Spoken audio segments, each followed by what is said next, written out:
তিথিস ওয়ার্ল্ডে তোমাদের সবাইকে স্বাগত। আজকে হলো শনিবার আর অনেক দিন পরে ভিডিও করছি। তার অনেকগুলো কারণ রয়েছে, এই কটা দিন আর ভিডিও করা হয়নি। সেই লক্ষ্মী পুজোতে লাস্ট ভিডিও করেছিলাম।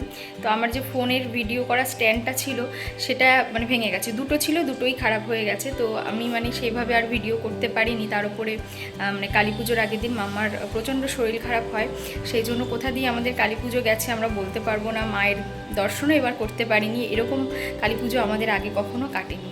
সেই জন্য আর ভাইফোঁটায় বাড়ি যাওয়া বা কিছুই আর হয়নি, বাড়িতেই রয়েছি এ কটা দিন। এখন মাম্মা পুরোপুরি সুস্থ রয়েছে, ভালো আছে। তো আজকে ভাবলাম একটু গিয়ে মায়ের পুজো দিয়ে আসি, একটু কালীবাড়িতে যাই। সেই জন্য সকালবেলা মাম্মাকে খাইয়ে দাইয়ে এখনও নিচে রয়েছে, তো খেলাধুলা করছে। তো যাই হোক, পুজোটা এখন দিয়ে আসি, তার সাথে ভিডিওটাও কন্টিনিউ করি। পুরো ভিডিওটা তোমরা দেখতে থাকো, আশা রাখছি ভালো লাগবে।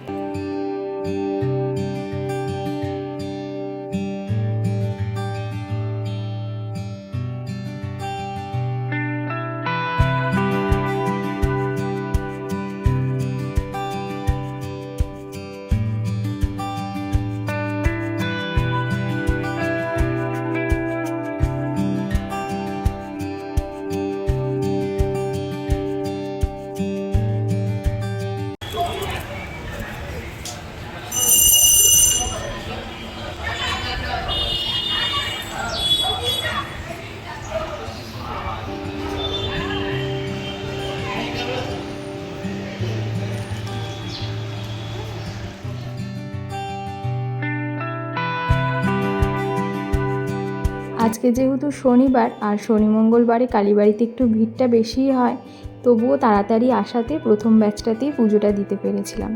তো আমার সকাল সকাল পুজো দেওয়া এদিকে হয়ে গেছে, এখন যাব বাড়ির দিকে।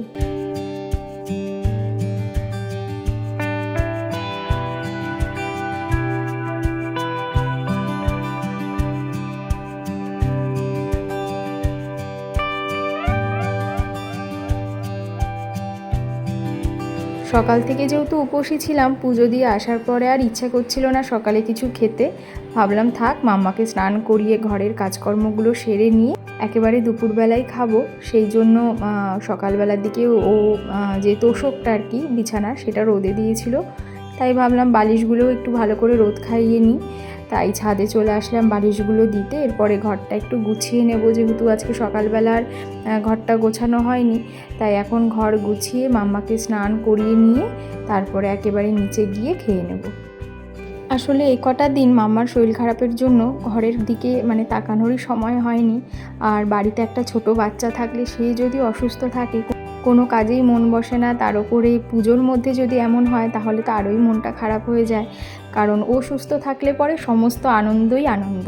কিন্তু মাম্মার যে সমস্যাটা, অল্পতেই একটা ঠান্ডা লাগার ধাঁচ রয়েছে, তার সাথে শ্বাসকষ্টটাও ওর হয়, তবে সেটা খুব কম।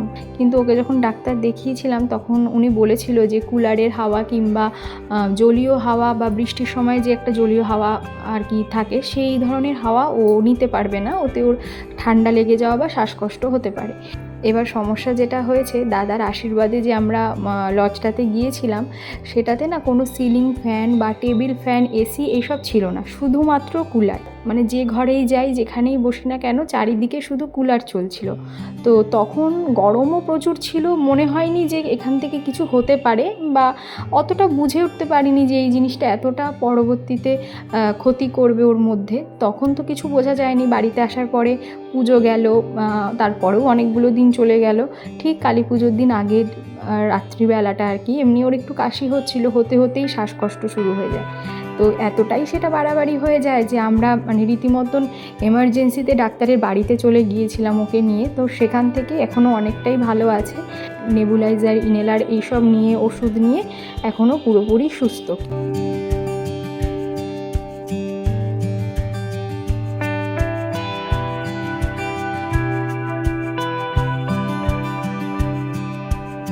কিন্তু কিন্তু যেটা বুঝলাম সত্যিই ওকে কোনোভাবেই কুলারের বা বৃষ্টির যে হাওয়াটা সেটা দেওয়া যাবে না। যাই হোক, এখনও সুস্থ আছে কিন্তু কিছুই খেতে চাইছে না। এই কয়েকদিন ওষুধে একটু মানে জিভটায় কোনো স্বাদ নেই, তো ওই জন্য মা ওকে একটু লেবু পাতা দিয়ে ডাল করে দিয়েছিল, তার সাথে কয়েক রকমের ভাজা, তার উপরে আজকে তো শনিবার নিরামিষ, আর এইসবই ওকে খাওয়ালাম। আমিও খেয়ে ওকে নিয়ে এখন একটু উঠোনে হাঁটছি। আর আমাদের উঠোনে যে একটা ছাউনি করা ছিল ওটা না খুলে দিয়েছে, যার জন্য বেশ ভালো রোদ পড়ছে। শীতের দিনের জন্য খুব সুবিধা হয়েছে, আর ছাদে যেতে হয় না, উঠোনেই বেশ রোদ পড়ে। তো ওখানে নিয়ে একটু মাম্মাকে হাঁটাহাঁটি করছিলাম। আর জানো তো, মাম্মা এখন মানে দুধ ভাত বা টক জাতীয় বা মিষ্টি জাতীয় কিছু খাওয়ার ছাড়া খেতেই চাইছে না। সেই জন্য ওর ঠাম্মা আবার ওকে লঙ্কা ছাড়া চালতার আচার করে দিয়েছে, আর সেটা ওর মুখে খুব ভালো লেগেছে। এখন ঘুরে ফিরে কিছুক্ষণ পরপরই মা আমাকে একটু আচার দাও, আর সেই আচারের এক টুকরো নিয়ে মোটামুটি সারা দুপুর কাটিয়ে দিতে পারবে আর কি। তো ওইটাই ও খাচ্ছিল, আর আমাকে বলছিল এখন আমাকে কিছু বলবে না, আমি এখন কাজ করছি। সেটাই ও আমাকে ওইভাবে আর কি বলছিল। তো তারপর ওকে বললাম যে না, তুমি ছাদের থেকে তোষকটা এবার নামিয়ে দাও, ওকে একটু ঘুম পাড়িয়ে নিই। তো সেই জন্য বালিশের কভার আর বিছানার চাদরটা পেতে নিলাম। এখন ওকে একটু ঘুম পাড়াবো আর নিজেও একটু শোবো। তো চলো, সন্ধেবেলায় আবার তোমাদের সাথে দেখা হচ্ছে।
সন্ধেবেলা সমস্ত কাজকর্ম হয়ে গেছে।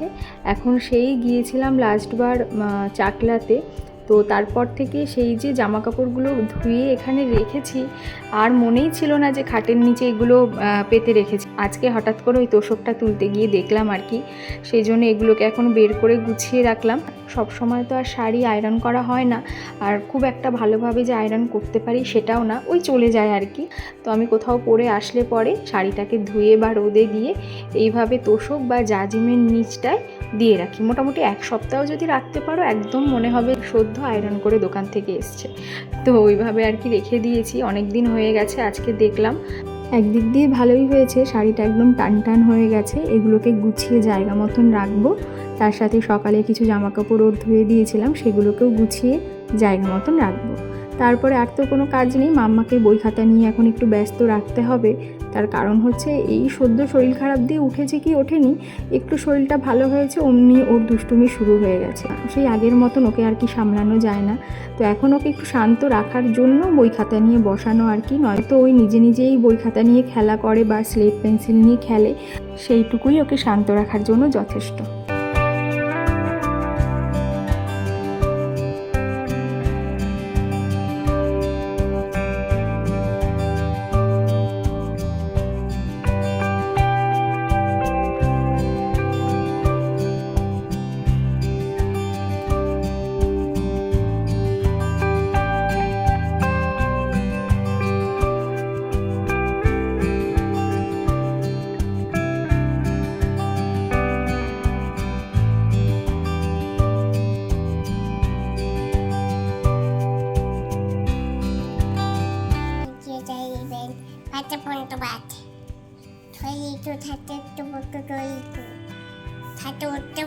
আটে অষ্টবসু। ছোট একটু উঠু। মাম্মা এখন পড়াশোনায় প্রচুর মন দিয়েছেন, দেখা যাক কতক্ষণ এই মনটা থাকে। তো যাই হোক, ভিডিওটা আর বড় করছি না, আজকের ভিডিওটা এতটুকুই থাক। আবার খুব তাড়াতাড়ি চেষ্টা করব নতুন ভিডিও তোমাদের সাথে শেয়ার করার। আর আজকের ভিডিওটা কেমন লাগলো অবশ্যই কিন্তু জানিও, যদি ভালো লেগে থাকে একটা লাইক করো। আর যারা যারা আমার চ্যানেলটা এখনও সাবস্ক্রাইব করোনি তারা প্লিজ আমার চ্যানেলটা সাবস্ক্রাইব করে আমার পাশে থেকো। আবারও খুব তাড়াতাড়ি দেখা হচ্ছে নতুন ভিডিওতে। সবাই ভালো থেকো, সুস্থ থেকো। Thank you.